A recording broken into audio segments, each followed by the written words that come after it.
Welcome to Popcorn Planet. I am Andy Signore, and yes, I've talked a lot about the negative side of fandom here on this channel, especially the Zack Snyder cult, that small minority of crazy fans.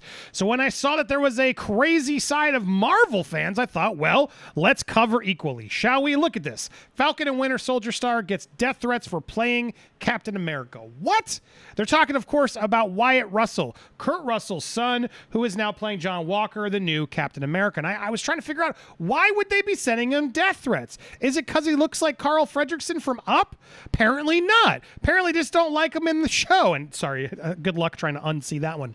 But no, this started, I saw this on We Got This Covered, and I saw this getting picked up on a lot of sites.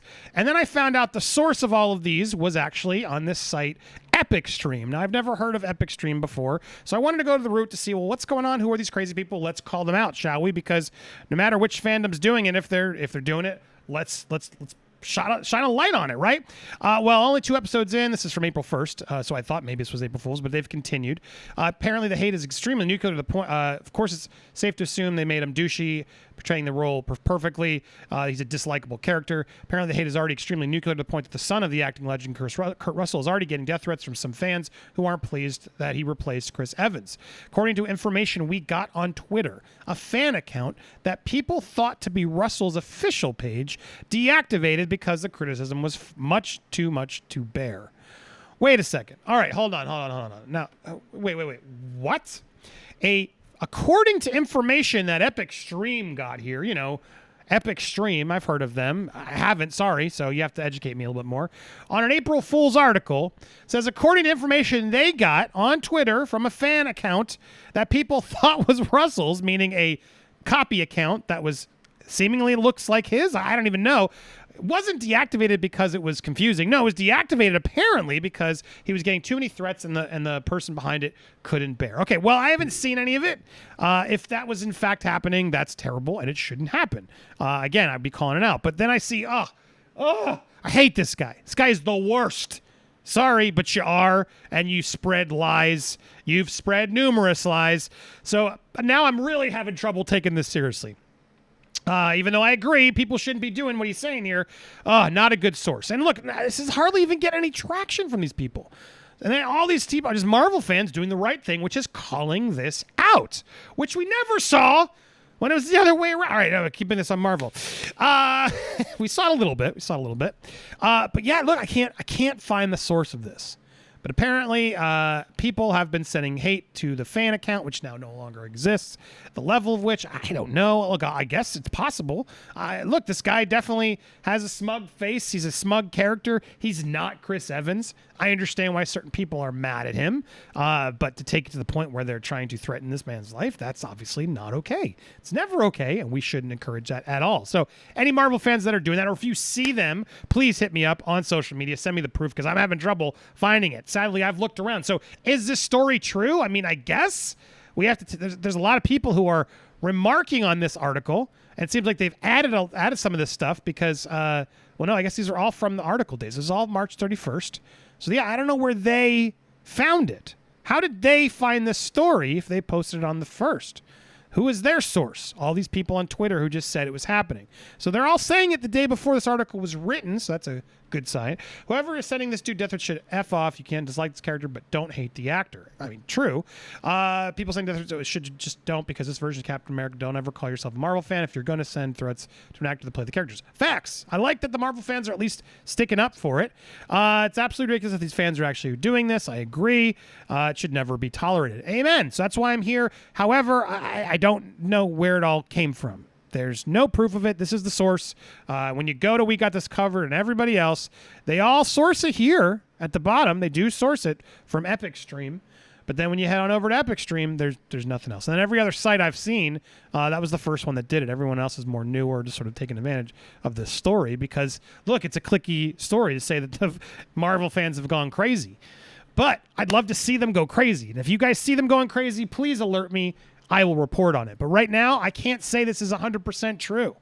Again, the fact that was a fan account that was thought to be Russell's official page, which means it was confusing. Maybe it was deactivated because it was, confusing and people thought it was the actor and it wasn't. Maybe the actor's camp shut it down. I don't know. I can't find the actor. I can't find the Twitter site. I can't find anything except for especially this douchebag. A lot of people up here saying, hey, this shouldn't happen. And it shouldn't happen, for the record. Now, look, I don't know. It's very strange to me that this is happening, but I do want to follow up this. That I like Wyatt Russell. I like what he's doing on the show. I really love Falcon and the Winter Soldier. I reviewed the first episode and no one clicks. Doesn't seem to be doing as well as WandaVision did. So mass respect to WandaVision and its fans, because it is tracking better, because it seemed like WandaVision was really building this hype machine of what's going to happen, who's going to show up, what's the Easter eggs.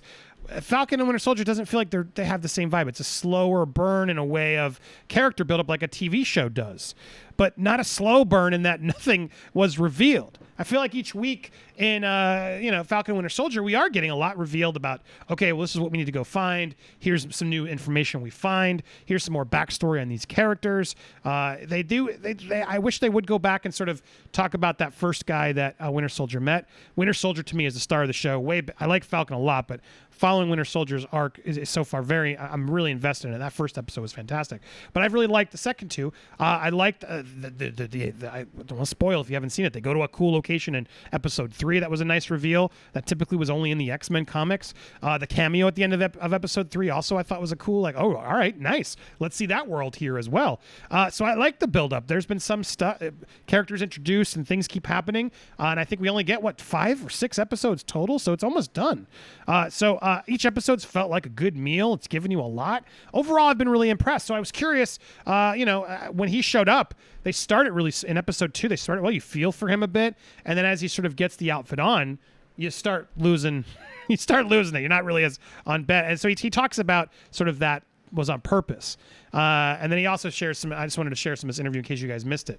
Did he talk to Chris Evans before doing it? No, I didn't talk to him, and he's off in another part of his life doing bigger and better things. So the last thing you want to do is a call from me, being like, hey man, I'm not the kind of person who call him up, even though I know he's very nice, and I'm sure you would have taken the time to talk to me if I had. I never really felt the need to either, since John Walker is a totally different character. I didn't want to bother him. I appreciate that answer. He's honest about it, sort of self-effacing a bit. Did anyone, but nice to Chris Evans, did anyone at Marvel give you specific comic book recommendations? No, they did not. They do have this big book of comics that I've heard about that you can get if you really want to read through them in general. I don't like things that have come before to influence my version of a character, even if it's just something in the back of your head. I've learned that can still influence you, and whatever you're doing can become derivative very quickly as results. He's right, smart. Some actors like to do that. Some actors don't. That being said, I looked at the John Walker comics and especially the art and modeled a bit of my body language in the show from that. I thought that was very helpful. The stunt performer and I talked a lot about using the comics to make sure the character's fighting style was a little bit different from your traditional Captain America, which I already feel that vibe. He's definitely a little harsher. In the comics, he's gone a lot outside of his stints as Captain America, including his transition to U.S. agent. Are you interested in reprising the role for a possible spinoff? Oh, yeah, absolutely. Marvel really has the best people working with them. All the directors, actors working at Marvel are great. So, of course, I'd love to play him again. I loved playing the character and collaborating with Marvel. It was unbelievable. It's one of the best experiences I've had in my 11-year career. It was kind of like a dream. So, no hesitation here. Of course, I'm always pitching stupid stuff that they'll never do. I'm sure whatever idea they come up with is a good one. Mine are always ones that didn't happen in the comics. And they sort of press like, what? Well, how about he eats a magic mushroom and turns into a bear? And Marvel's like, well, maybe. It's kind of funny, though. I will watch that. And so anyway, they talk about this a little bit more. Knowing the character was going to have hard times winning over viewers at home, did you in the show what did you do to humanize him as much as possible to the audience's eyes? Well, I thought it was very important, and Marvel thought so too. Malcolm did a very good job of creating scenes, like the football field scene that creates another dimension and show a side of him that isn't just him in the suit. You see him in the suit a lot because he's trying to be that version of Cap who's constantly working. We wanted to set up the bravado of this guy, and to be clear, he is a capable guy. He's done a lot of great things for this country before, but this job is something that he has not figured out yet. So Carl and I were on set a lot, always talking about the direction and tone of what we were going to do with John in each scene. I trusted him enough to know whatever I did was going to be used tonally course correct through the character and whatever direction they needed him to go. Sometimes I would say to them, I really think this line or moment is funny, so let me just try and do a version where I find the humor in it. And they'd always say, that's great, do it. And then I'd go and do a version where there wasn't any humor, which allows them to find the right balance for the character. I think that's smart too. That way in the edit, you can sort of say, you know what, we did need it. I wish we had a little levity here, and they can, do it there. And so cool, good on him. And then he was in a show called Lodge 949, which never got followed up. But this is a sort of obviously a big role for him. Kurt Russell's son getting his big opportunity to step in the shield of Captain America. What do you guys think? And can you unsee this one? Because I have trouble unseeing this one now, given that first shot. Sorry, man. But look, I like the character. I mean, I like to dislike the character, but I hope they give him an arc too. Because if we end up rooting for him, that'll be impressive. But I like this whole idea of Falcon struggling with taking the shield. That's what the show is really about, and taking the symbol, and should he have? And now seeing someone else do it, regretting it, and thinking, damn, I should have done it. And then Bucky being like, dude, why didn't you do it? It's an interesting arc for the show to give these characters something else to really get behind it. So I'm a fan, and so anybody out there who is potentially doing this, though, stop it. Not cool. And if you see it happening to any fandom, please alert me, send it on over to me. In the meanwhile, please hit that subscribe button if you haven't already. Smash that bell to get all alerts, and that like button if you like my coverage. If you watched a bunch of videos by now, you should have. In fact, you should also leave a comment down below to help me and the algorithm to get this video out there. So thank you guys so much for watching. Tell me if this video showed up in your feed, because some of these videos aren't. Thanks, YouTube. But I appreciate you can watch one of these videos next. Thanks for staying tuned, everybody.